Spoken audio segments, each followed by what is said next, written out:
r/AskReddit. Parents on Reddit, what was your I raised an idiot moment? Not my story, but my granddad's from a few decades ago. One day when my uncle was about 10, he heard from somewhere that babies float, and for whatever reason this really interested him. Like 3 days later, my granddad was reading the newspaper in their living room, and he hears my uncle yelling out, "Dad! Dad! Dad!" from the backyard. My granddad walks out and sees my uncle standing right beside their pool, holding my aunt, who was about 1 year old at the time, and was also in her crib about 15 minutes before. The thought of my 10-year-old uncle picking his baby sister out of her crib to do this cracks my family up. Immediately my uncle then shouts, "Dad, did you know babies float?" and proceeds to toss my 1-year-old aunt into the swimming pool. My aunt started to sink, and my granddad had to sprint over to the pool and jump in before she drowned. That day, my uncle learned that babies do not float. Definitely not an idiot, but I love this story about my kid. I used to pay the guy who took care of the yard for me by writing a check, putting it in a baggie, and sticking it under the mat. One weekend I was on the phone while writing the check, so I asked my son to put the check in the baggie under the mat for me. I went on with the conversation and forgot about it. A few days later, the guy who takes care of the lawn calls me up and says he looked everywhere but can't find the check. While we are talking, I open the door and lift up the mat, and no check. He says, "You are really great customers." So I was surprised that the check wasn't there. I was surprised too. I look around, behind bushes, under a decoration, no check. Then, I try to think like my son. I look under the mat inside the front door, and there's the check. We still laugh about it. Not a parent, however I feel like this belongs here. When I was about 3 to 4 years old I stuck a pinto bean up my nose while at preschool. There was a sandbox that instead of being filled with sand was filled with pinto beans. I'm guessing they did this because beans make less of a mess. That was filled with toys for kids to play with. While playing at the table, I thought it would be fun to stick a bean up my nose, so I did exactly that. If I remember correctly, I was able to stick it up my nose and take it out successfully the first few times that I did it, but then it got stuck. So me being the smart little kid that I was, I decided not to tell anyone about. Me not telling anyone was due to a mix of me being worried about what my parents would say and not knowing how I'd convey to them that I had stuck a bean up my nose and couldn't get it out. Eventually, a whole 7 hours later, while I was taking a bath I decided it would be the right time to tell my parents what happened. I don't remember much after me telling my parents what happened, but from what they've told me they were both highly amused and incredibly concerned as to how they ended up trying to get pinto bean out of their soaking wet child's nose. Sadly, they couldn't get it out and so off to the ER we went. I swear my oldest is not actually a dumbass. They were just having a bad day. A few months after they got their first car, they were in a very minor, no actual damage done, accident in a parking lot. They called me panicked. I told them to relax and exchange insurance information just in case.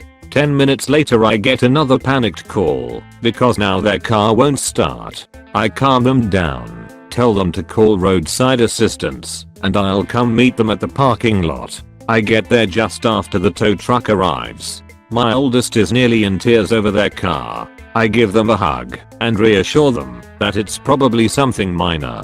There's simply no way the tiny fender bender they had could have caused any damage significant enough to disable the car. The tow truck driver hops out, takes one look at my kid's car, and asks, "Did you put it in park?" before trying to start it, while pointing out that some light was on.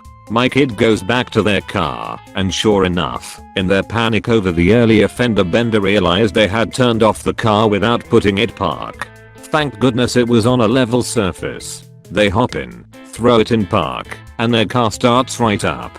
Much to their relief, the tow truck driver and I have a hearty laugh. In a similar vein, my first car was an '87 Accord. It was old enough that you didn't have to depress the clutch or brake to start it. You just had to turn the key. So, a few years later my dad is out of town and I decide to borrow his pickup. I was living with my parents at the time, and he was okay with me driving it. I had driven it hundreds of times before.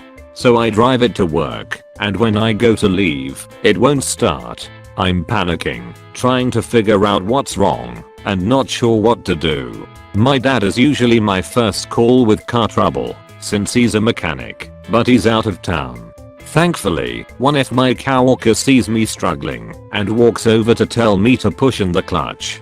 Facepalm. My 86 Nissan 720 pickup didn't have a clutch interlock switch. You could turn it over while it was in gear, and those Japanese gear reduction starters had plenty of torque. It'd start up in first, or in pretty much any gear, if it was in 4-wheel low. 83 and 92 Ford Ranger didn't have an interlock switch either. 94 and 97 Nissan pickups did. 02 Accord did. One day, I left my wife in the Accord with the engine running, and a count on while at the store. Apparently, one of the 2 electric fans had failed, and it overheated while I was in the store. I come back out and yes, the engine is still running, but the temperature gauge is pegged past the H mark. The account is blowing hot, not warm, but uncomfortably hot air. Just walking up to the car, you could smell the valve cover gasket cooking. I asked my wife why she didn't turn off the ignition, and her reply was, "I thought you had to push the clutch pedal in to do that." I couldn't even get mad at her, as there was actually some sound logic in that statement. The car survived the ordeal, and somehow didn't blow a head gasket. Oil change, fresh plugs and wires, and a new valve cover gasket, and it was right as rain. I got another 37,000 miles, and the guy that bought it from me a few years later got another 26,000 miles out of it.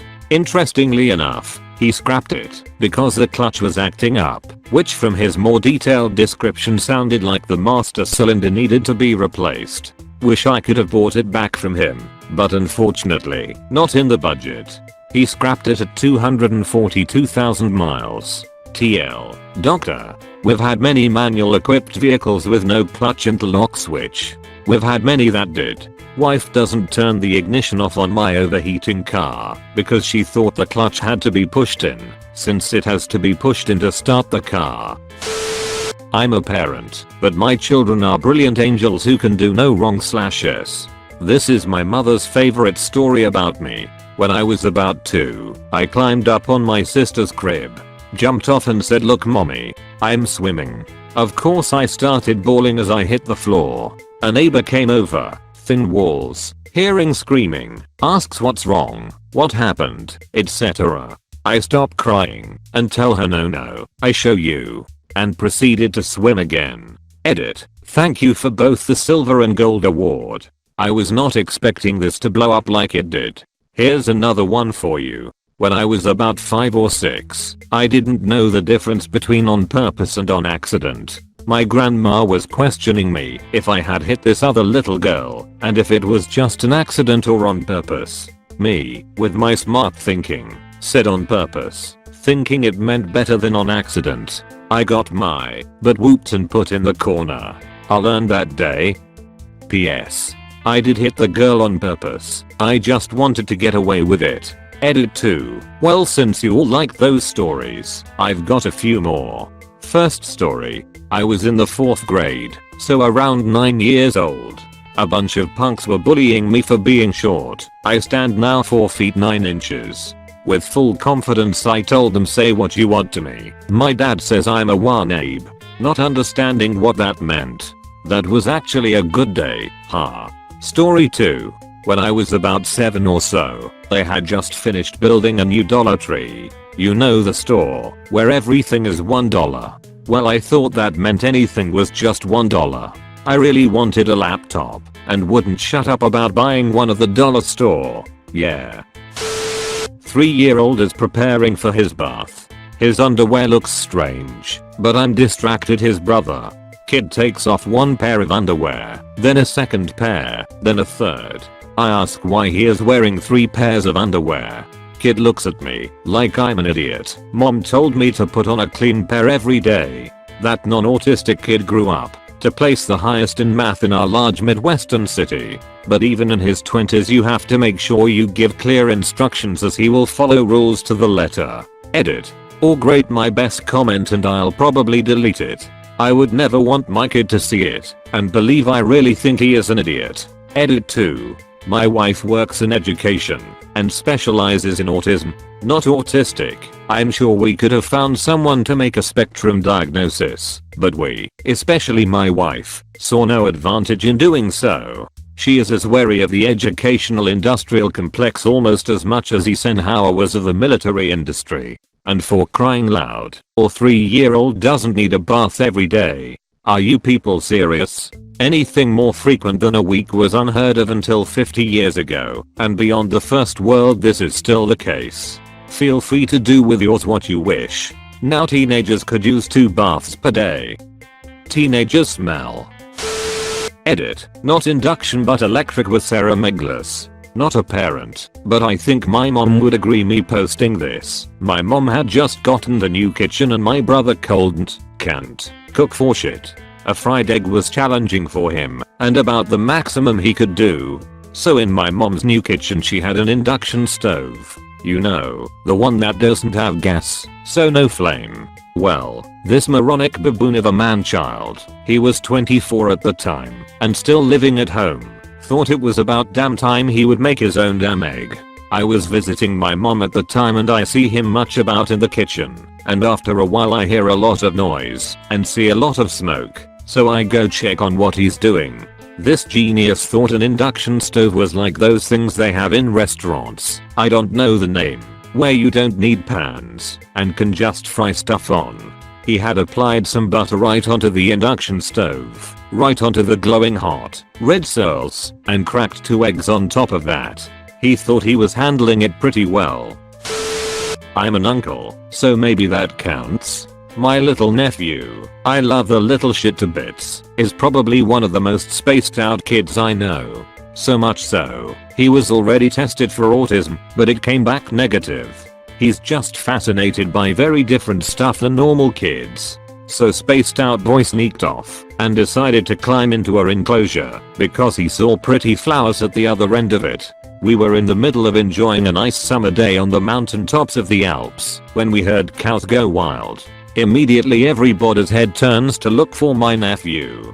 My little niece then goes and tells us he wanted to see the blue flowers there and pointed to the end of an enclosure with a huge, and I mean holy shit, how is this even a real being and not the stuff of legends and myth kinda huge bull in it who was absolutely focused on my nephew. A little explanation as well. Kids here have a good understanding of what animal can be dangerous for them in the Alps. Cows in general, but bulls especially are well known to them. My nephew decided to ignore all that and went ahead through the herd to get some of those flowers. We are in full on panic mode. His parents are freaking the fuck out. I'm trying not to freak out and start making my way to the enclosure, my dad right behind me. But it was too late. Bull charges at my nephew. Full sprint. That's when Flower Boy realized where the fuck he was. Well, what does he do? Run away? Fuck no. The little shit stays there and stands his goddamn ground like the hero from a B-action movie. The bull, by whatever God's will, doesn't go through with a charge and comes to a stand right in front of my nephew. And the little dumbass slaps the bull on the nose before continuing his quest for blue flowers. My nephew is one of those people warning labels were made for, and even then I'm unsure if the guy makes it to 30 without eventually Darwin awarding himself off this plane of existence. His parents, his grandparents and his uncle, me, do their utmost best to not have that happen from that day on. My brother is a hard learner. Once when he was about 3 my mom had the stove on and needed to walk away for a second. She tells him to stay with me and not touch the stove. He immediately open palm slaps the hot stove burner, proceeds to scream and cry bloody murder. Mom asks if he learned his lesson. Smugly he yells no and does it again, crying once more. Not even a week later mom's ironing shirts. My brother is playing close to the ironing board and my mom warns him to stay away as he could get burnt. He takes this as a challenge and pulls a cord to the iron, knocking it over and directly onto his arm/hand. Gets burnt. He never fucking grew out of this. At 9 he was messing with my mum's keys. She had a pepper spray keychain. Mom tells him to put her keys away because he could hurt himself with a spray and explains what it is. She then goes upstairs to check on our other brother. This idiot immediately pepper sprays himself in the face and starts crying.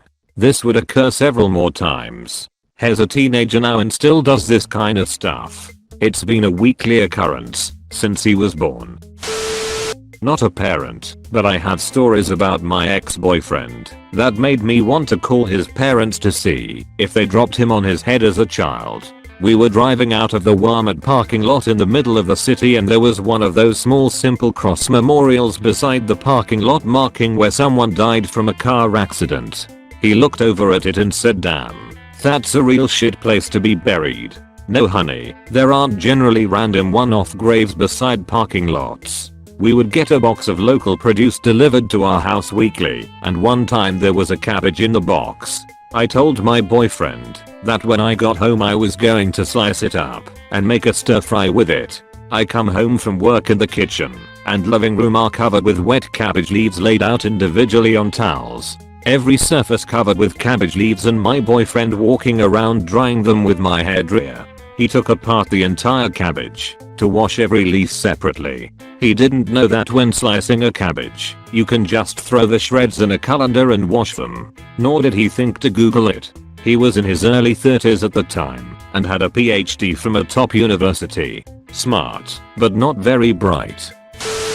Around the time I was just old enough to use safety scissors, I fell in love. I remember I would be using them for a project, then I would move on to just cutting up the leftovers into tiny pieces. When there was none left I logically moved on to my hair. I don't remember much about the first few times, just being sat down by the family to have a talk with me about it and that I needed to stop. Next memory I have is me walking down the stairs, scissors in hand. I can see a jagged strand of hair in my face and just saying something along the lines of "I think I did something bad." Also when I was about 5 I vividly remember me coloring in the living room and my mom had brought me fish sticks as a snack. Halfway through eating them, I looked down at the plate and thought, what am I doing? I don't eat fish. So I took the plate of half-eaten food to my mom, upset, telling her, "Why would you bring me this? You know I don't eat fish." She was baffled because I had literally never had a problem with it before then, but I'm 29 and have never touched any sort of seafood since. She is still confused about what happened. Edit. I remembered another time I was around 10 and on a camping trip.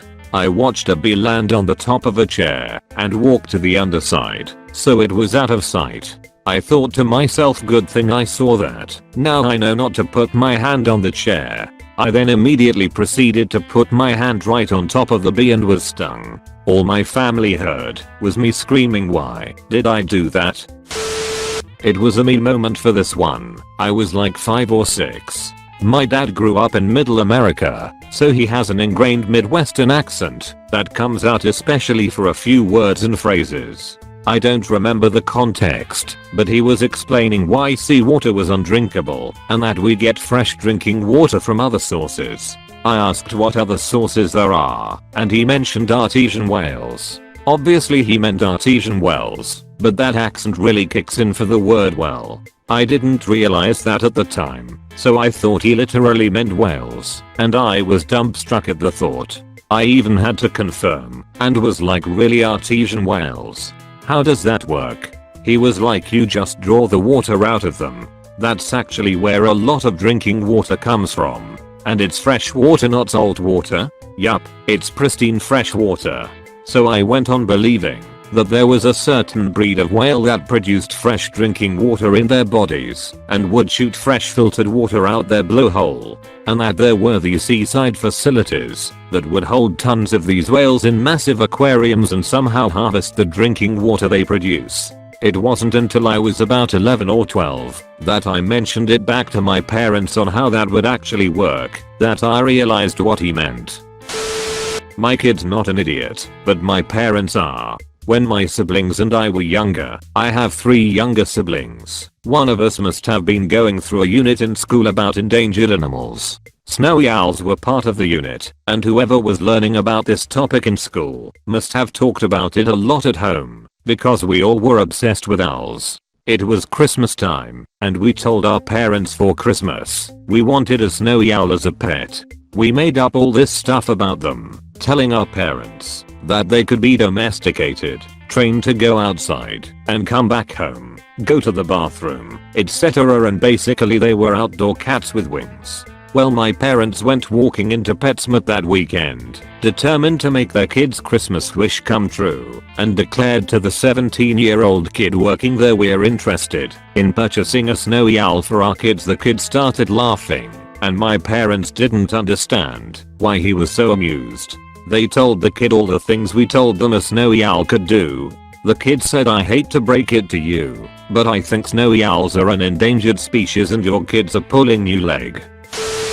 Brother to an idiot.